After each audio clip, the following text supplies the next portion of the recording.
Assalamualaikum warahmatullahi wabarakatuh. Perkenalkan, nama saya Udan Sofian dengan NIM 200-165 dari kelas DPA.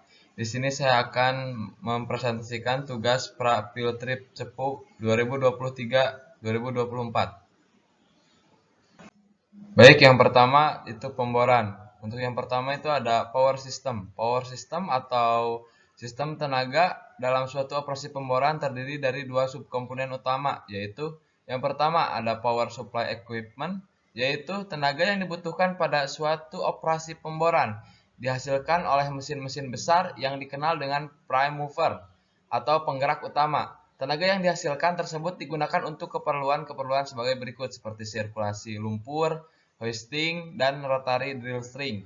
Yang kedua ada distribution transmission equipment, yaitu berfungsi untuk meneruskan atau menyalurkan tenaga dari penggerak utama yang diperlukan untuk operasi pemboran. Sistem distribusi transmisi yang bisa digunakan ada dua macam, yaitu sistem transmisi mekanik dan sistem transmisi listrik atau elektrik. Baik, selanjutnya itu ada hoisting system atau sistem angkat. Sistem angkat atau hoisting system ini merupakan salah satu komponen peralatan pemboran yang berfungsi untuk memberikan ruang kerja yang cukup untuk pengangkatan dan penurunan drill string dan casing ke dalam lubang bor selama operasi pemboran berlangsung.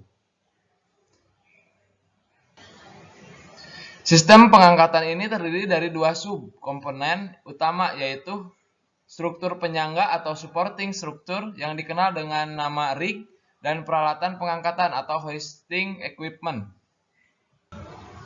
Untuk yang pertama yaitu substruktur adalah konstruksi kerangka baja sebagai platform yang dipasang langsung di atas titik bor. Oke, yang selanjutnya ada peralatan pengangkatan atau hoisting equipment, yaitu yang pertama ada drawwalk, merupakan otak dari suatu unit pemboran karena melalui drawalk ini seorang driller dapat melakukan dan mengatur operasi pemboran. Sebenarnya drawalk merupakan suatu sistem transmisi yang kompleks. Sebagai gambaran adalah seperti sistem transmisi pada mobil gearbox. Drawalk akan berputar bila dihubungkan dengan prime mover mesin penggerak. Drawalk terletak di belakang derrick atau juga berada di dekat meja putar. Oke, selanjutnya yang ketiga ada rotating system atau sistem putar. Fungsi utama dari sistem putar atau rotating system adalah untuk memberikan putaran pada rangkaian pipa bor dan juga memberikan beratan pada pahat dalam mengobor atau untuk mengobor suatu formasi. Putaran bersumber dari putaran rotary table atau apabila menggunakan Kelly atau dari putaran motor pada top drive. Besarnya putaran yang diinginkan biasanya disebut dengan rotation per minute atau RPM. Komponen utama dari sistem angkat atau rotating system antara lain yang pertama ada swivel dan yang kedua ada peralatan putar atau rotating equipment dan yang ketiga ada rangkaian pengeboran atau drill stem dan untuk yang terakhir itu ada mata bor atau bit. Untuk swivel, alat ini terpasang pada ujung teratas rangkaian pipa bor dan terhubung langsung dengan sistem angkat atau hoisting system dan juga sistem angkat sirkulasi. Alat ini memiliki beberapa fungsi yang penting antara lain memberikan kebebasan kepada rangkaian pipa bor untuk berputar. Yang kedua, sebagai penghubung antara rotary hose dengan Kelly sehingga memungkinkan lumpur bor untuk sirkulasi tanpa mengalami kebocoran. Dan untuk yang kedua, rotating equipment atau peralatan putar, peralatan yang digunakan untuk memberikan putaran pada rangkaian pengeboran. Putaran yang dihasilkan memiliki kekuatan yang sangat besar agar mampu memutar rangkaian pemboran yang panjang. Dan yang ketiga ada rangkaian pengeboran atau drill stem, merupakan serangkaian pipa yang saling terhubung, mulai dari terhubung dengan swivel sampai dengan mata bor. Adapun fungsi dari rangkaian pengeboran drill stem atau biasa disebut drill string antara lain menurunkan dan menaikkan mata bor, memberikan beban pada mata bor untuk penembusan atau pemecahan batuan. Dan yang terakhir ada bit atau mata bor, merupakan ujung dari rangkaian pipa bor yang langsung menyentuh formasi dengan fungsi untuk menghancurkan dan menembus formasi dengan cara memberikan beban pada mata bor. Jenis-jenis mata bor ada drag bit, roller cone atau rock bit, dan juga diamond bit. Baik, selanjutnya ada circulation system atau sistem sirkulasi. Pada dasarnya, sistem sirkulasi sangat erat kaitannya dengan fluida pemboran, drilling fluids, yang berfungsi utamanya adalah mengangkat material pahatan atau cutting hasil dari mata bor drill bit dari dasar sumur ke atas permukaan melalui anulus. Selain itu, fluida pemboran juga berfungsi untuk menjaga keseimbangan antara tekanan hidrostatik dengan tekanan formasi agar fluida reservoir tidak masuk ke dalam lubang bor selama kegiatan pemboran. Dan yang kelima ada BOP system atau blowout preventer, memiliki fungsi dan kegunaan penting dalam pengeboran. Fungsi utama dari sistem pencegahan semburan liar atau BOP system adalah untuk menutup lubang bor ketika terjadi kick. Blowout terjadi karena masuknya aliran fluida yang tak terkendalikan ke permukaan.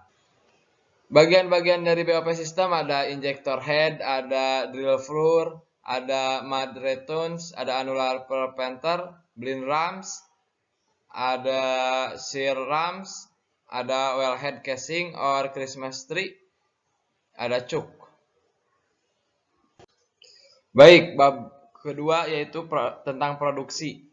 Artificial lift. Artificial lift merupakan sebuah mekanisme untuk mengangkat hidrokarbon, umumnya minyak bumi, dari dalam sumur ke atas permukaan. Ini biasanya terjadi karena tekanan reservoirnya tidak cukup mampu tinggi untuk mendorong minyak sampai ke atas permukaan, maupun tidak ekonomis jika mengalir secara alami. Oke, selanjutnya ada ESP atau Electric Submersible Pump. Adalah jenis pompa sentrifugal berpenggerak motor listrik yang didesain untuk mampu ditenggelamkan di dalam sumber fluida kerja.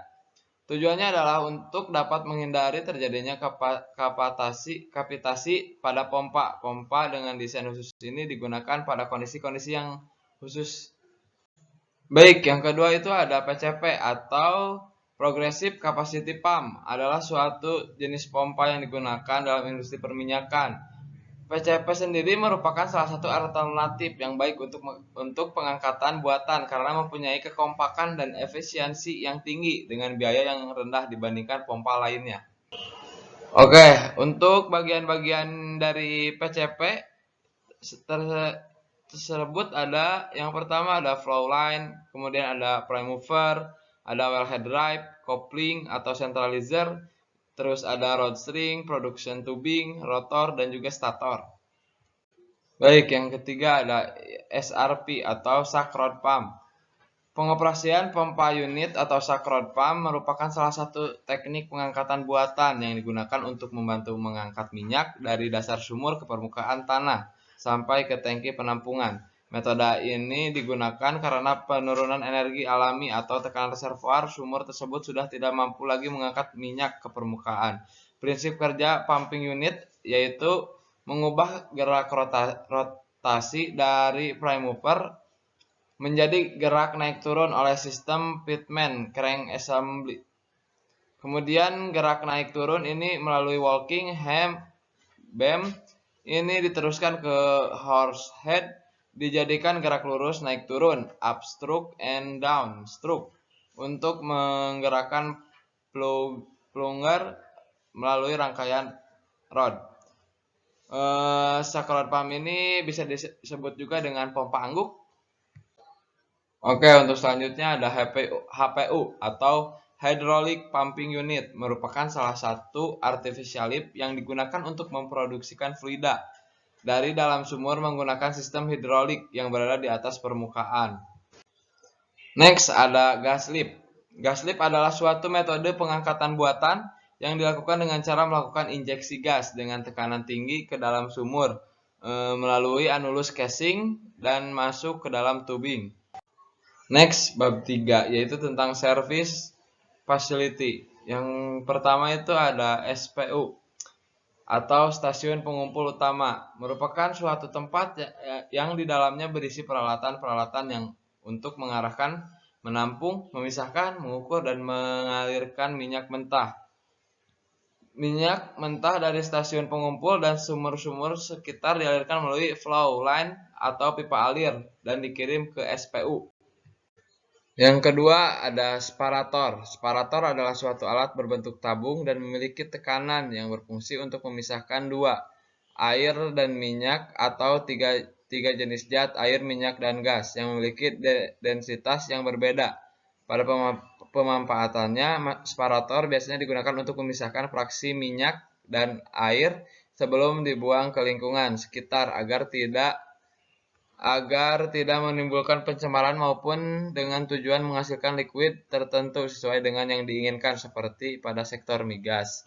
Nah, ini merupakan contoh dari separator di operasi fasilitas. Oke, yang selanjutnya ada macam-macam pipa dan pulp. Tipe untuk pulp. Yang pertama ada gate pulp, globe pulp, globe pulp, ball pulp, plug pulp, diagram pulp, reducing pulp, pinch pulp, butterfly pulp, swing check pulp, lift check pulp, dan safety valve. Baik, untuk bab terakhir yaitu refinery. Yang pertama itu ada sistem pengolahan minyak tersebut. Dibagi tiga, ada tiga bagian maksudnya. Yang pertama itu ada separation by distillation, kemudian ada refinery treatment, dan yang terakhir itu ada blending. Ya, mungkin cukup sekian presentasi dari saya. Mohon maaf apabila ada kesalahan. Wabillahi taufiq wal hidayah. Wassalamualaikum warahmatullahi wabarakatuh. Terima kasih. Terus tinggal pertanyaannya.